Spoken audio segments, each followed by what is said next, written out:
You already know it's J2K, holla at ya, boy! And we back with another video. I'm gonna teach y'all some of my ways to catch a better flow in universe mode. It's like I said, it's my way. Everybody have their own ways, but I feel like first things first, make sure you have the rivalries that you want to actually want to keep in tune with. Like my Monday night rivalries, I like it. Rhea Ripley versus Zoe Starks, RVD versus Gunther for the IC title, Jey Uso, Seth Rollins. Friday night, Roman, Big E, Logan Paul, LA Knight, and blah blah blah. So in a lot of ways, where I'm on week 3, I feel like it's very big to stay in tune with your news. Because sometimes, life happens, what I'm saying? You might be busy, you might not play the WWE game for like 3, 4, or 5 days and forget about what you're doing in universe mode. Pay attention to the news, understand what you're doing.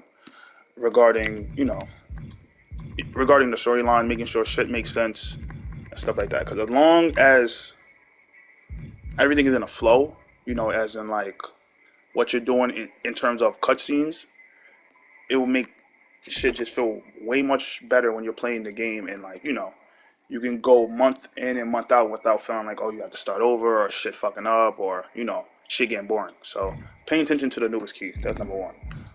Number two, don't let the AI fucking make matches for you and shit like that. Make your own matches. You feel me? Like what the fuck is this? Roman Reigns versus Ashante the Adonis in the main event? Like, come on, make it make sense. This shit don't make no fucking sense. So switch the shit up. You know what I'm saying? Like sometimes you just have to switch the shit up. So the first week of what's it called? The first week of SmackDown was Roman versus Sheamus for the World Heavyweight title, and I had like a fatal 4-way with Big E winning the fatal 4-way to become the number 1 contender for Roman at Night of Champions. So make a match that make actual sense. You feel me? I mean, let's do it like this.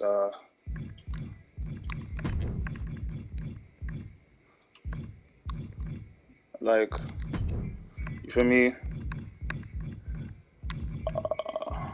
Shit, where's... Hold up.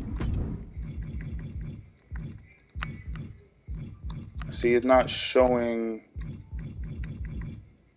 I don't know why it's not showing Solo Sikoa or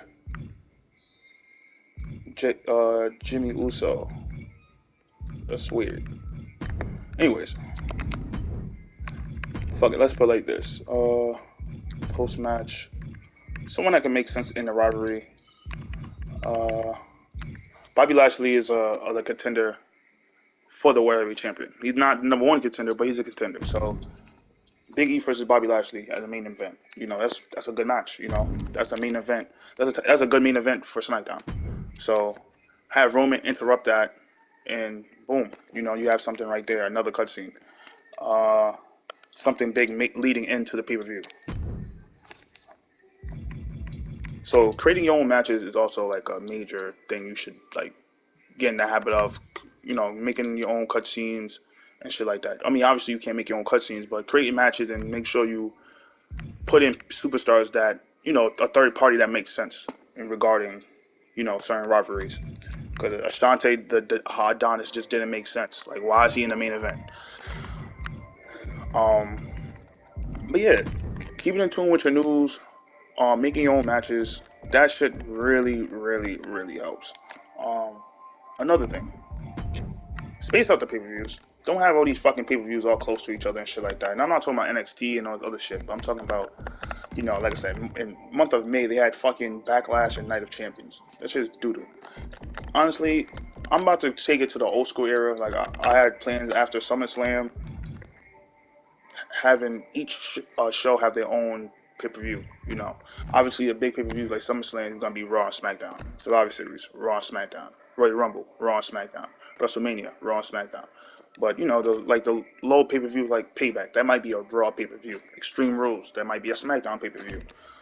Spacing shit out. So like I said, that will also get you more excitement as well. Because like I said, with each show having their own pay-per-views, that's more pay-per-views, honestly. So, sometimes you might have to create some and download some pay-per-views.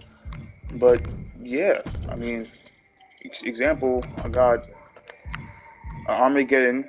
I can use that for SmackDown, and a Bash of Berlin. I can use that for Raw. I gotta get more pay-per-views, but that's also another way. You can catch a better flow with it, because like at least you know you really are paying attention to each show and what's going on. 'Cause that will like have you really into like, okay, I got this SmackDown pay-per-view coming up.